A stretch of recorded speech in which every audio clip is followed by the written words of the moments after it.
Kamusta mga ka-fam? Welcome back sa inyong paboritong channel.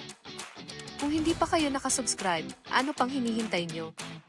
Hit that subscribe button and ring the bell para hindi nyo ma-miss ang latest chika. Mga ka-fam, this time hindi basta love triangle chika.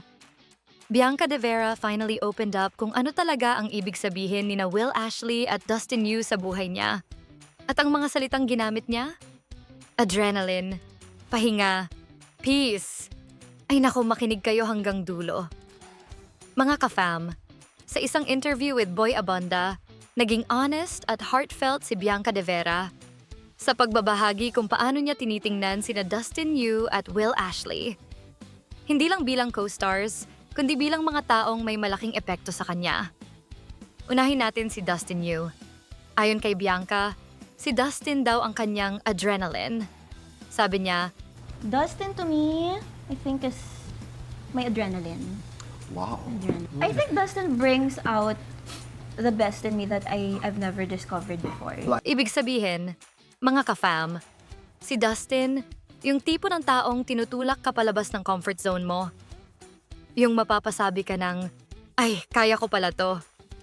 Naalala pa ni Bianca ang time nila sa Pinoy Big Brother, lalo na noong final duo sila. Inamin niyang hindi siya confident sa physical tasks, pero dahil kay Dustin, nag-iba ang tingin niya sa sarili. May mga moments na parang ang galing ko pala kasi he was always there to support me. There were times na parang, ang galing ko pala kasi he was always there to support me. Get it. Yeah. Hindi raw sigaw, hindi pressure, support lang, at doon niya nahanap ang lakas ng loob niya. Samantala, ibang-iba naman ang description niya kay Will Ashley. Kung adrenaline si Dustin, si Will naman daw ang kanyang pahinga. Will to me would be my pahinga. Oh, pagkatapos niyo ni Dustin, sa kanya ka magpapahinga? That's a joke, Bianca.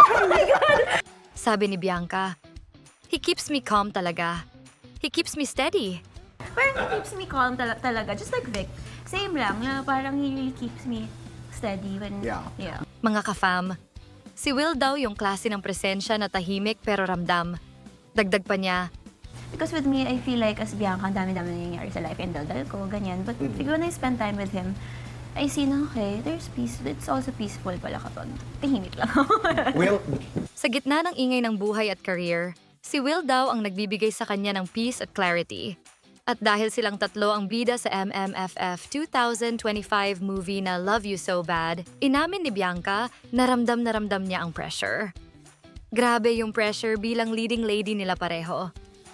Aminado siya na parehong sobrang talented sina Will at Dustin. Two beautiful souls, two beautiful boys. Hindi raw biro ang makasabay sa ganitong level ng husay, pero thankful siya sa opportunity. Ang Love You So Bad, mga ka-fam, ay tungkol sa isang babaeng confident at unapologetic sa si Savannah na mapupunit ang puso sa pagitan ng dalawang lalaki, L.A., Dustin. Bad boy, wild side, adrenaline Vic, Will. Principled, calm, bang growth. Inspired daw ang pelikula sa classic na Dahil Mahal na Mahal Kita, pero klaro ng direktor. Inspired lang, hindi remake. Mga ka-fam, sa tanong na sino ang pipiliin? Adrenaline ba o pahinga? Excitement o peace?